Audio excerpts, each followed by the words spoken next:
I think it's kind of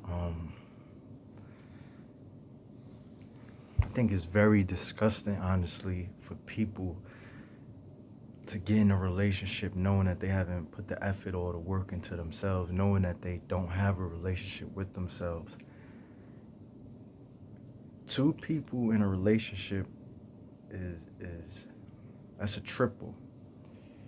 A relationship is an element by itself when two people come together to create a third, basically like a child. So whatever you two people have inside each other, that's what's deposited into that relationship. Like the relationship is um basically I could describe it as being like a pot, and a pot with two handles. You got one and your mate got one. And when y'all come together, both of y'all spirits and energies create something within that pot, a meal actually, that y'all both are gonna eventually be eating together. And a lot of people jump into relationships knowing that they can't cook, right? And I'm not saying like with food, I'm talking about knowing how to spiritually cook, knowing how to put together a meal within themselves. And a lot of people are just jumping into relationships, and they're giving other people spiritual or energetic food poisoning because they're taking all of the leftovers and all the uncooked meals and unsatisfied appetites they had within previous experiences due to another person doing it to them. And then they stop working on their craft. They stop being in the kitchen. And I'm using the kitchen as a metaphor for themselves, for their body, their inner body, their inner being. They stop being in the kitchen, stop being on the stove, stop working on their craft. And then they eager to jump into a relationship. I know a lot of people jump into a relationship to fulfill voids, a lot of emptiness. A lot of people didn't have that nurturing from their parents. A lot of people was handicapped as far as parenting, one-sided. So it's like you look for a relationship to kind of fulfill that inner side of you, that innocence that's still there as a child. So they get into these relationships with the eagerness, and most of them have standards, which I can't even believe. Like, how can you have standards knowing that you don't even have that within yourself? So they come into relationships with standards, demands, how they feel it should be, what it should consist of, and then they both hold that pot together. So now you might have one person on the other end that's knowing how to cook. I'm like, all right, let me let me boil this water.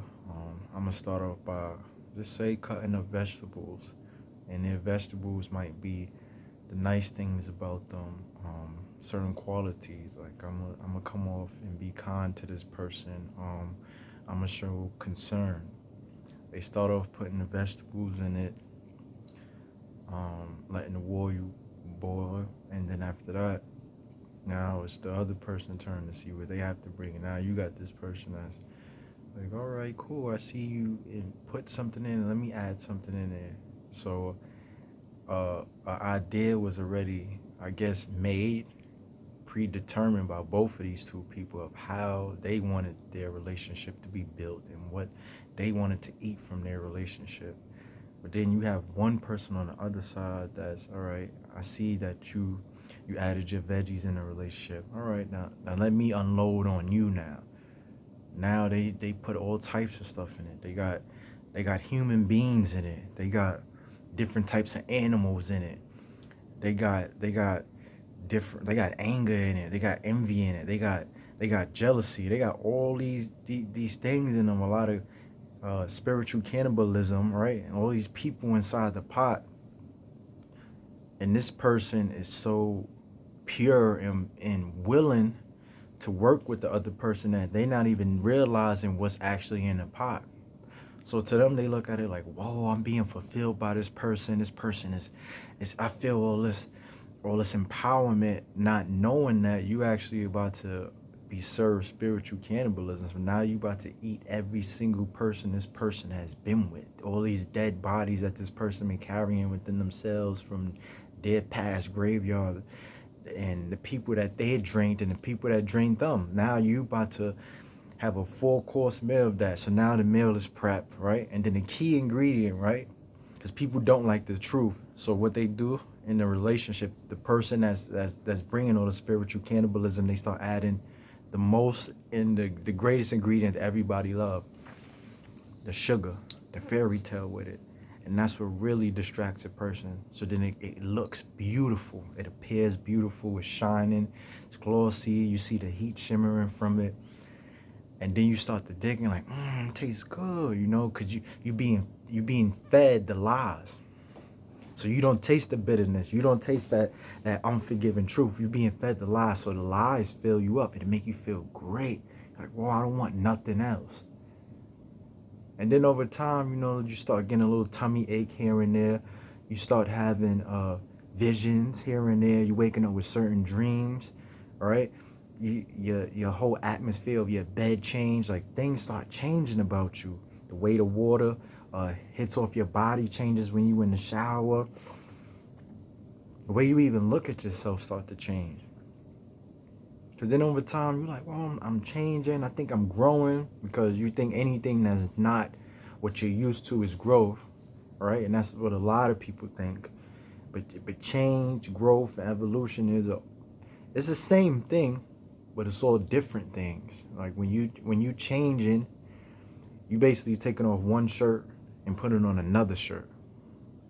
When you growing, you basically starting to expand, right? And then when you evolving, that's the butterfly effect. You going from the caterpillar.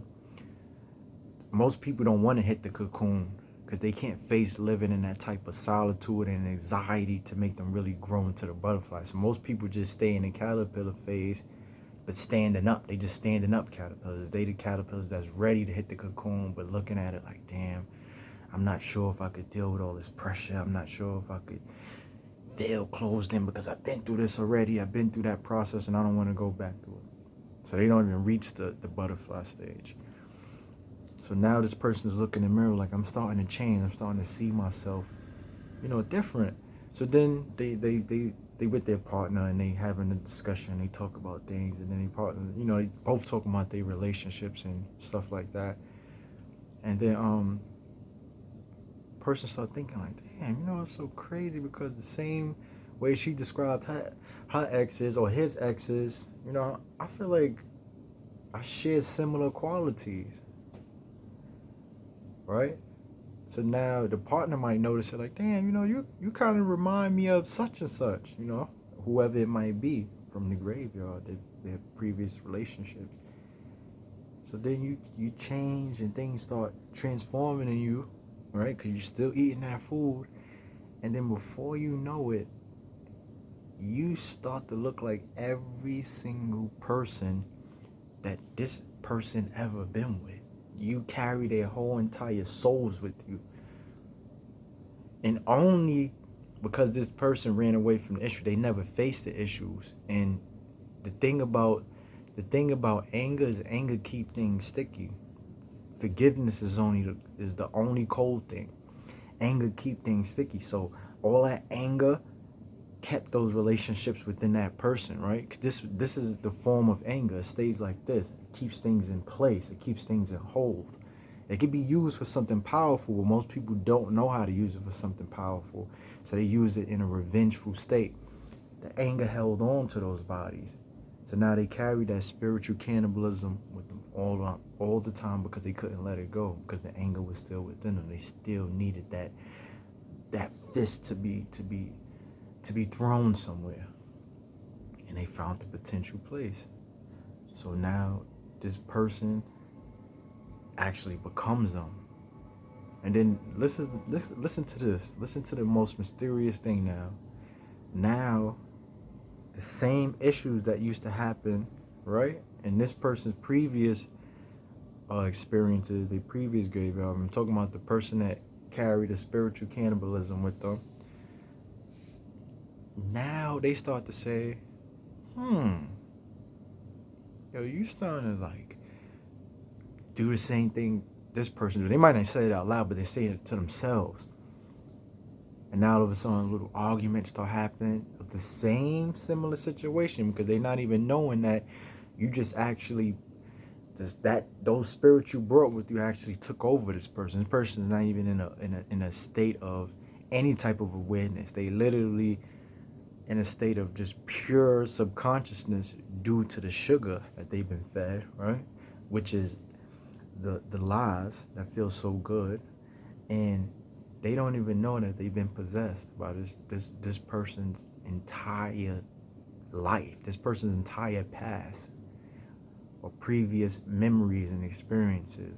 Because I don't really believe in the past. I believe everything that happened is still happening. That's why it's important for you to actually address your issues, because I feel like you can actually change the past in the present, like literally within yourself. Like whatever you regret going through, you can actually change it right now within yourself by changing your reaction to the situation as it was happening, as you remember it. So now this person, they start going through fights now. Same exact thing, not knowing that this is actually a part of their inner plan. So it's kind of shocking. I'm like, oh, this is really manifesting. It happened. It's like they basically cast a spell, and that pot, right? That pot which I was using as the saying that was the relationship. That was the pot. That was the magic kettle. So they cast a spell, and they brought back the dead. So now their new relationship has become their previous relationship all in one. So now they just taking out all their anger now. All of a sudden they snapping. So now the new person's like, what I did to you? Why you snapping? Why you? And they going off as if this person actually did something to them, like try to kill them or something like that. They're going off because now they see every single relationship within that one person. And now all the things that they wanted to do and say in the previous relationship that they didn't, they taking it out on a new person. And this is how it usually happens. And then they want to breaking the relationship. Oh, you setting off triggers. Well, what's really the triggers? What's really the red flags? Oh, everything was so beautiful in the beginning. Now it's a red flag. I should have paid attention to the signs. The signs. You was the sign. You had a potential beautiful partner and a beautiful space to create. You brought the flags. You carried that.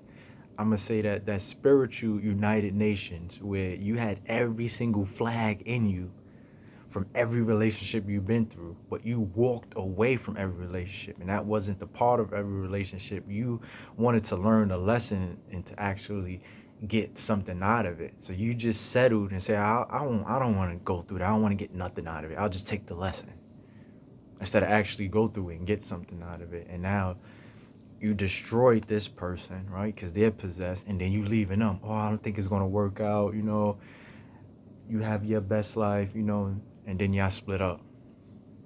And then now this person still is possessed, and you still going around casting spells, and now this person has to possess somebody else in order to get themselves back from you.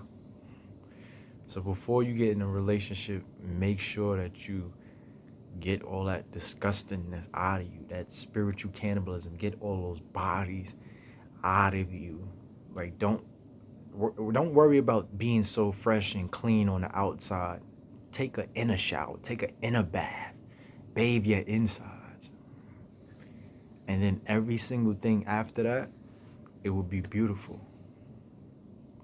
I'm done.